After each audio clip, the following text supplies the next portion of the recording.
Hi, everybody. Welcome to Discover College Soccer. Today, I'm lucky enough to be joined by Coach Dennis Mullins from the Husson University Women's Program. Welcome, Coach. Thank you very much. Thanks for being here. Your weather's probably much nicer than mine up in Maine. It's probably already 95 degrees outside here in Florida, but I'm not gonna mess with stepping outside. That's at least not yet. The best time of year here, heading up into preseason. We're just in the glory of Maine summer right now. Oh man, yeah.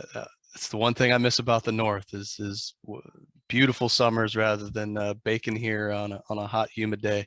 We'll see what time the thunderstorms roll in this afternoon. You can almost set your watch to it. But anyway, let's talk about the recruiting. I'm sure getting people up to Maine in the summer is a great draw, but getting them to go to school there for 4 years and play soccer. When are you usually hearing from players? When are you looking to recruit players and kind of get that process started? Yeah, from an actively recruiting a player, we're pretty invested in juniors in high school going into their senior year, whether it's that summer or the fall of their senior year, even at the Division III level. Those decisions from a roster standpoint, and even particularly the students looking at colleges, is a little slower paced. We're not looking at freshmen and sophomores necessarily. Juniors, we kind of start that conversation, and early on in their senior year, we're looking to finalize those decisions. And I mean, I know that it ebbs and flows a lot throughout the year, but how many inbound contacts would you say you're sifting through in a typical week? On a week-to-week basis, it depends. I would say it's really not uncommon for me to have anywhere from 10 to 15 contacts per week. But on the flip side of that, if I've got some downtime and I'm using some of those online recruiting resources, I may initiate contact, or by viewing a student's profile, they get notifications. So if I put in a little extra effort in some of those slower times of year, that can certainly ramp up just based on communications. And what do you like to see in that first communication from a recruit? Other than just kind of getting to take a look at a student's academic background, any video resources they can show via, again, an online profile, or connecting us via email with a link, YouTube, whatever it might be. Communicating with a player is often predicated by at least taking a look at them somehow in a playing capacity. If that's somebody we see in person at a recruiting event, or maybe at a tournament, or again, hopefully getting to look at some highlight videos at the very minimum. Okay. You just mentioned tournaments. Kind of what are some of the main tournaments that you generally go to every year that are must-see TV on your recruiting radar?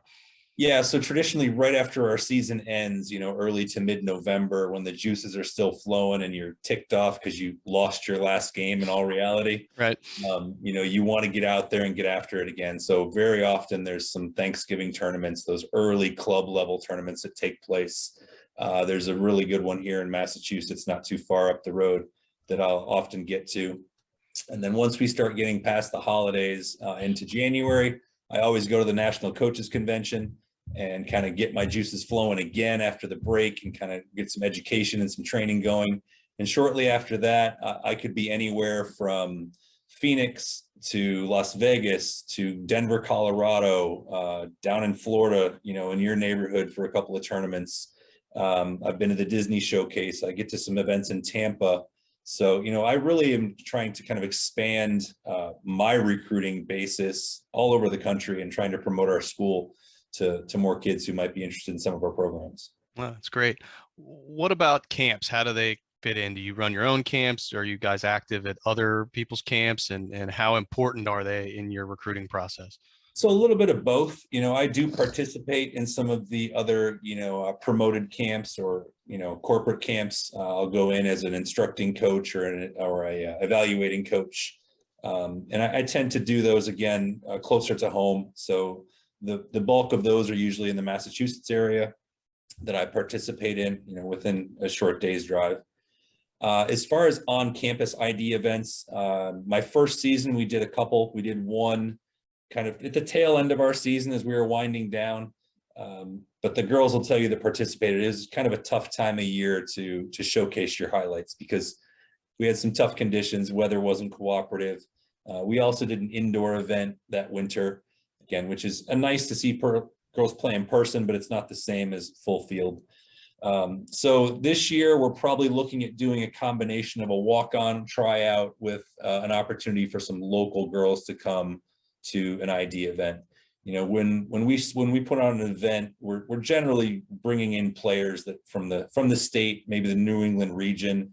But again, as I mentioned before, I'm trying to really kind of grow our reach a little bit beyond just the neighborhood.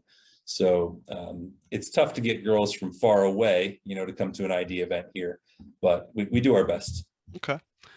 Well, whether it's at a tournament or camp or whatever, what's kind of your hierarchy of what you're looking for in a player, whether that's on the field or off the field? Yeah, so again, academics are obviously very important. Here at the D3 level, education comes first, at least as far as I'm concerned. You know, we're passionate about soccer. You know, we want to compete, we want to win, but bottom line is most players that are at this level, it's still a passion project. It's something they love to do. It's not necessarily going to be anything that they're going to make a career out of professionally, or they'd probably be at a much bigger, more prestigious institution. So academics are important. I want girls that are going to be eligible. You know, injuries are one thing, but if you're slumming on academics and I can't use you, that's a problem. So that's always ground zero, right? You got to have good grades in high school. It's going to qualify you for the most academic aid, first of all, and make sure that you're committed to getting that degree while you're here. Beyond that, you know, I'm looking for just well-rounded, technically proficient players. I don't necessarily shop position specifically, unless it's goalkeeper, of course. But that being said, I'm looking for girls who are just technically, you know, at the level I want. You know, you can complete a pass, receive a pass, and then I can put you in a position where I think you can be most successful. Yeah, no, that makes sense. You mentioned that kind of the financial aid part a little bit, and that's always something everybody wants to know about. You know, being D3, you don't have the athletic money, but what's, and I'm not holding you to specific numbers or anything, but just an average player coming in, what does the academic merit aid look like? What does the other scholarship and aid look like? And just kind of an overall financial aid picture at the school.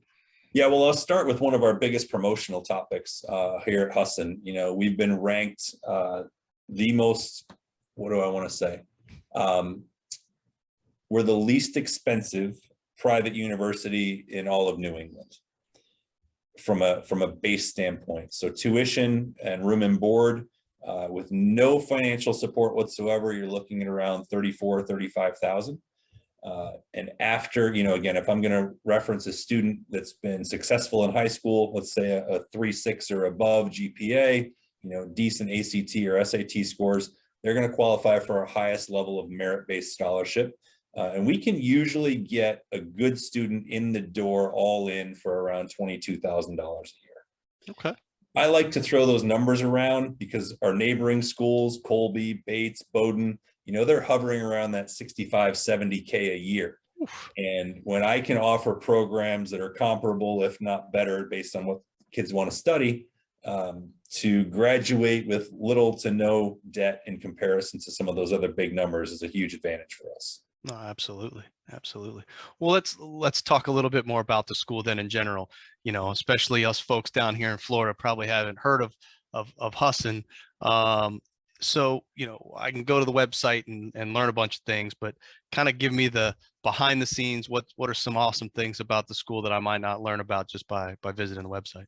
Yeah, you know, it's interesting you mentioned Florida because that's actually a pretty significant recruiting base, not just for me as a women's soccer coach, but we have a number of football players. We get some basketball players from down there. And I think the big reason Florida is a target for us because I don't know if there are any Division III schools in the entire state, right? So those athletes that want to continue their sports career and don't earn those big scholarships, you know, we're a good opportunity for them to come up here and continue to play their sport they love. So you know, that's part of it as far as us reaching out to Florida. I kind of lost track there. Sorry, can you refresh? No, just in terms of what's awesome about the school that promotion about the school. So Husson, when it was originated, was a business school. So we actually have the largest school of business in the state of Maine, based on the enrollment. But our president about 15 years ago really started to pay attention to kind of those jobs of the future. You know, where is that that market, what careers are going to be needed down the road. And so he really took an initiative to develop and expand our university into different programming. We now have a School of Health Sciences that has physical therapy, occupational therapy, nursing, pharmacy, all of these, medical fields that we can provide excellent training in. For example, you can get a doctorate in physical therapy in 6 years here. You come in as a freshman, you're in the program, there's no reason to reapply or look for grad school. It's all rolled into one package. OT, a master's in 5 years. You can get a master's in business administration in 5 years. You can be a doctorate in pharmacy in 6 years. Beyond that, we have a school of education. We have a school of communications. We have plenty of liberal arts programs. One of the best things about this school is you don't have to know what you want to do right away. You can have an idea, but as many freshmen and sophomores often do, if you change your mind, you don't necessarily have to change universities because we have lots of different programs and a lot of different variety of degree programs. So. No, that's great.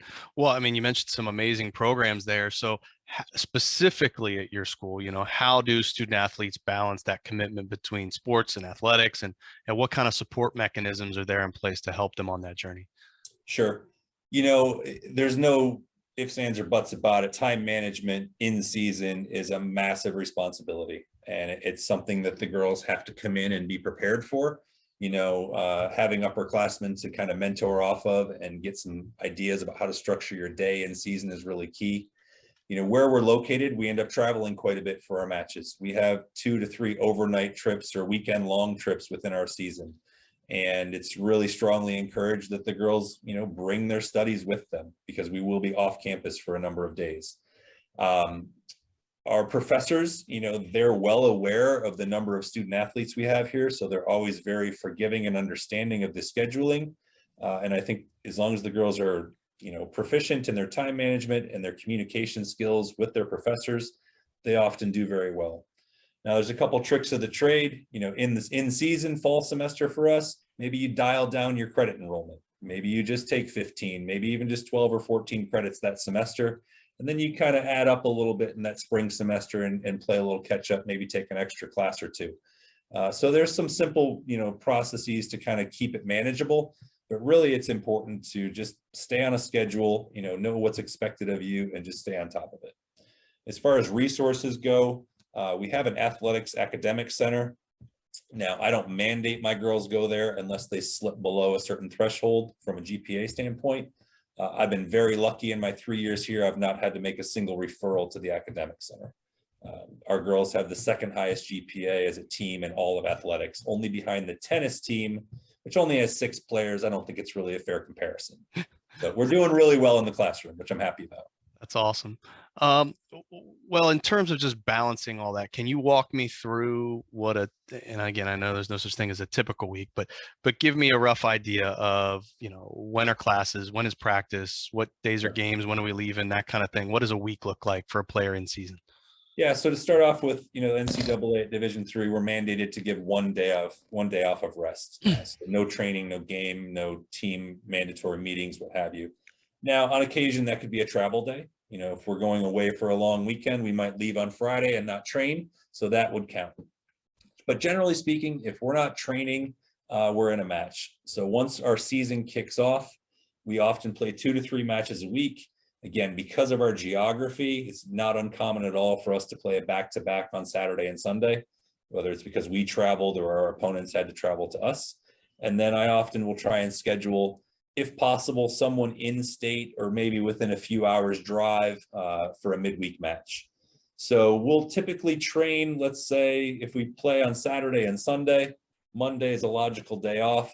We would train Tuesday, maybe have another match Wednesday, train Friday, train Saturday, and then potentially a game or two the following weekend again. So we're pretty much nonstop once we hit the ground running from, again, preseason mid-August all the way through early November when our conference tournament wraps up. And when we make the NCAAs, we keep going from there. Okay. And you already talked to me about travel. So let's talk a little bit more about the soccer side and then the team a bit. Is there a roster size that you're trying to hit every season usually? My first season was COVID. So that one didn't really count. Now, my second full season, which was last year, I had some carryover roster members because of the COVID season, and a lot of them were in these advanced degree programs I mentioned. So they had eligibility and they were going to be here. So they had the option of playing if they wanted to. So I had a big team last year. I had 36 girls, which was, it posed its challenges. But again, it gave these girls an opportunity to kind of just be with the team for one more season. This year, I'm going to be carrying a roster of 28, which is right around where I want to be. I don't mind going around 30, and people ask questions about that. Seems like a lot. And my response to that is, once you factor in a couple of injuries, again, hopefully no academic issues, but there could be class conflicts, there could be schedules, there could be illness. Again, we mentioned COVID. Before you know it, that 28 is down to maybe 24 or even 22. And all of a sudden you're lucky to be playing 11v11 in training. So for me, that size of roster is almost necessary at this level, just based on the attrition and based on, things that can occur within a season. Yeah. I think, I've done over 65 of these interviews. If I had to guess, I'd say the average is that 30 mark, 28 to 32 would probably be what I've heard most schools. So that makes sense. What about your soccer staff? Who else is on staff with you, whether that's soccer only or support staff within the athletic department? And what role does everybody play? Yeah. So first of all, we've got a full athletic training staff in regards to support system. Anytime there's any athletic event going on anywhere on campus, there's always a trainer here available. So if we're on the field until 9 o'clock at night and something were to happen, there's somebody available to our athletes. We have an assigned athletic trainer that travels with us for our away conference matches, which is great to have them available. Otherwise we use the host team's training staff. Obviously, administration's there for us, very supportive. Again, because of our geography, we've got a really healthy budget to work with, which as a coach is really phenomenal to have access to those funds. Now, when it gets into the coaching positions, again, I'm the full-time staff here. I'm at the university every day. And I have actually 4 assistants who work with me, which is a lot, but that's the one place I don't have a massive budget. And so these staff, they're all part-time, they all have regular jobs and they all work with me when they can. In season, I've got really good help. Out of season, my primary assistant coach is definitely one of my recruiting assistants for sure. So in season, I've got 3 other staff that help me out with trainings and just team management and so forth. Out of season, again, it's myself and one of my primary assistants that spend most time doing the recruiting. Okay. Well, how would you describe your style of coaching and the team style of play overall? Yeah. So, first and foremost, I like to kind of, I want to be an educator. I want to help my student athletes not just become better on the field, but better in life. I want to be there for them in a supporting role for whatever they may come across in these often challenging years. I actually have a daughter who plays on my team who's going to be a sophomore this season. So I kind of end up playing that role for, all 27, 28 of these girls in season. And I really enjoy doing that. Some of these girls travel from far away and, they're away from their families. So to be someone that they can rely on and connect with is important to me. In regards to my coaching style, everybody can always learn and always get better at the little things. And, it's up to us to figure out where those skills can be best utilized in our formation and our tactical ideas. But beyond that, it's really about continuing to love the sport and get enjoyment out of the sport. And it's really important for me to kind of minimize that self-induced pressure that these girls really put on themselves, to remind them we're having fun and make our training sessions enjoyable, make them want to be on the field for practice and something they look forward to every day, as opposed to, oh, I've got to go to train again. I want them to be excited when they get there. I want the energy level to be high, and that starts with me. So it's about, I have to be engaged, I have to be energetic, and I do my best to draw that out of every player. Okay, awesome.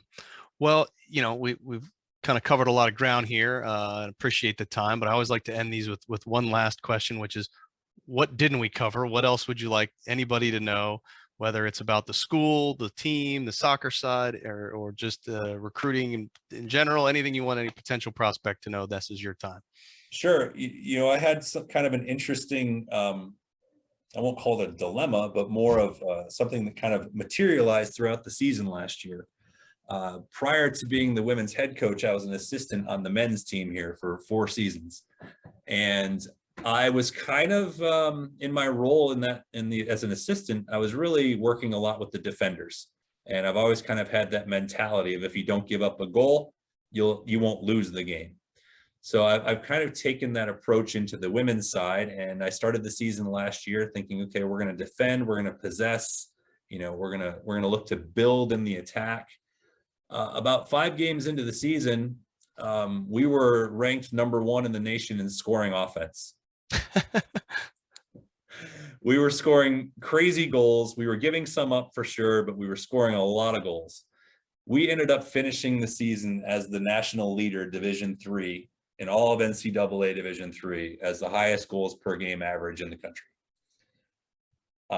So that being said, I had to obviously mold my philosophy as the season went on and make some changes. And also that shaped kind of my recruiting for this coming season, knowing that we needed to be better about not giving up goals, but hopefully we can maintain that offensive momentum. So just little old Bangor, Maine up here, Husson University, just racking up numbers and ended up the season number 1 in the country. So it was pretty cool for us to achieve that, and something for us that we got excited about as the season built. So that's awesome. Well, congratulations. We hope you can continue that scoring success as well as winning success here this fall. Really appreciate the time. And I'm definitely going to have to get Maine on my summer vacation list here for next year, so I can get out of this oppressive heat for a little bit of time. Highly recommended. Well, if you get down to Bradenton for IMG Cup or any of the ECNL stuff, let me know. Love to meet you in person, but really appreciate the time, Coach. Sounds great.